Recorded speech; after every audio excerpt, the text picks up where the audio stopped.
rhythm and blues singer Chris Brown was charged with 2 felony counts of assault for allegedly beating his 21-year-old girlfriend Rihanna. Now, Denise Brown knows all too well about domestic violence. Her sister Nicole was in an abusive marriage with O.J. Simpson.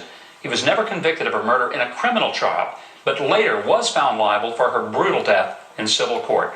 She's since made it her mission to educate people about the dangers of abusive relationships. Ladies and gentlemen, please welcome our special guest, Denise Brown. Thank you, Denise, for being here.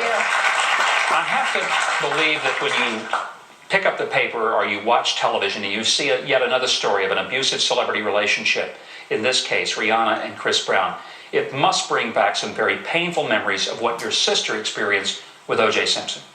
Well, it brings back the memories of, one, her death. I lost my sister June 12, 1994, and that to me was the saddest thing. But what it does is it brings up memories of, oh my God, this could happen to another beautiful young girl like it happens to 4 women every day from the hands of someone they love and someone they're supposed to be able to count on and trust. So, and that's yes, pretty scary, Denise. You mentioned 4 women a day, and now the figures are that 1 in 4 women will experience some form of domestic violence in her lifetime. Yeah. That is a startling number. Are we that much more insensitive to treating people as people of worth and dignity? Has it come to that? Or is this an epidemic, or are we just finding out more about it? Oh, it's a national epidemic. It's a global epidemic is what we're facing right now. And, especially with the economy the way it is, the foreclosures, people losing their jobs, it's only getting worse. I talked to the people at the National, the 24-hour Domestic Violence Hotline, and they said that their calls have increased. The Nicole Brown Foundation has had more calls in recent, several months. And all these shelters around the country are, the increased phone calls of domestic violence victims. And it's really sad. It is an epidemic, yes. Denise, in my previous life, some 20 years ago, when I was a pastor and dealt with people every single day, one of the issues that I saw day after day, more times than I wanted to, was the issue of domestic violence and the impact it would have upon particularly women. And I think one of the things that I never could fully comprehend, why a woman, after being just mercilessly beaten by a husband in most cases, sometimes a boyfriend, would want to go back to that person. What is it about a woman who feels so compelled to go back into a relationship that has brought her not just emotional pain, but literally brought her physical scars, some of which she will never get rid of for life? There are 3 things that I've learned, Mike, around the country, and 3 things from women: hope, shame, and fear. The hope that things are going to be better, the way they used to be when they first started their relationship. The shame of not wanting anybody to know, not their best friend, not a family member. And then the fear of what am I going to do and where am I going to go? The hope is, or the excuses, the cycle of domestic violence. Let's talk about that for a second. It's all about power and control. The verbal, emotional, psychological abuse, the put-downs, the chipping away at one's self-esteem. You're stupid, you're ugly, you're worthless, you're no good, nobody's going to want you. I'm the only one that really will put up with you. That escalates into the physical violence of the hitting, the kicking, the punching, the throwing up against walls. And then there's the honeymoon phase of, oh, baby, I'm so sorry, the gifts, the flowers, and the excuses.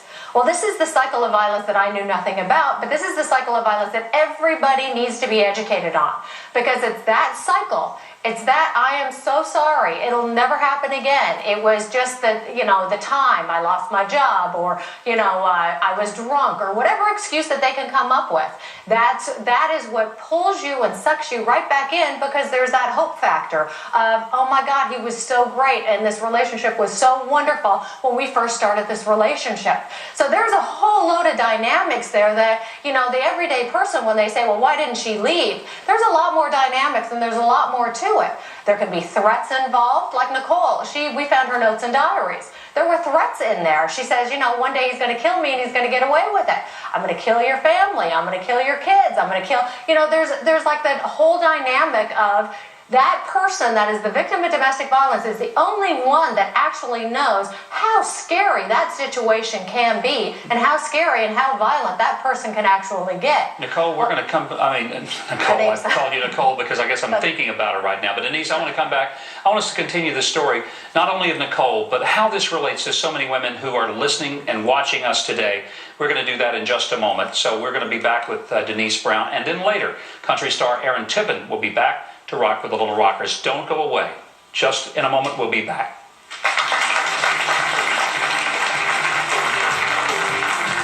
Spraying around fluid in uniforms.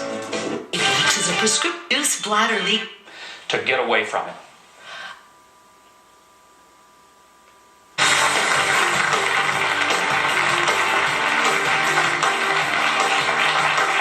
We're back with Denise Brown. Denise, I don't want to leave our viewers with just a sense of the horrors of domestic violence. I'd really like to talk about the hope. What do we do? How do we help those people who are in an abusive relationship to get away from it?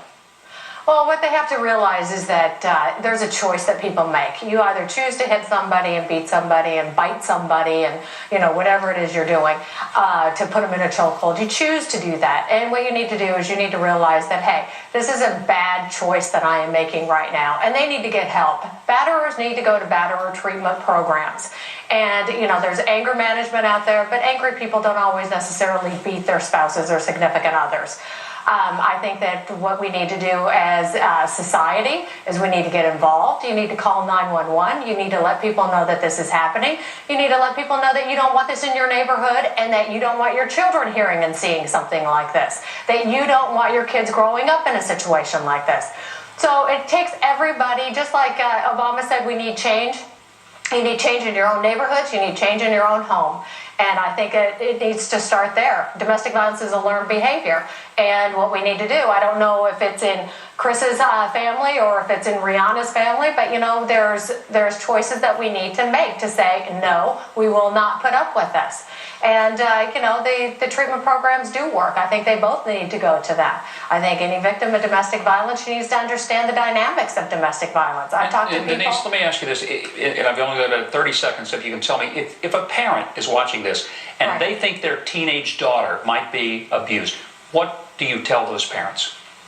I tell them if they've been hit once, they're going to be hit again. And if they're ever threatened, their lives are ever threatened, to get out, to get into, call 911, call the National Domestic Violence Hotline number, 1-800-799-SAFE.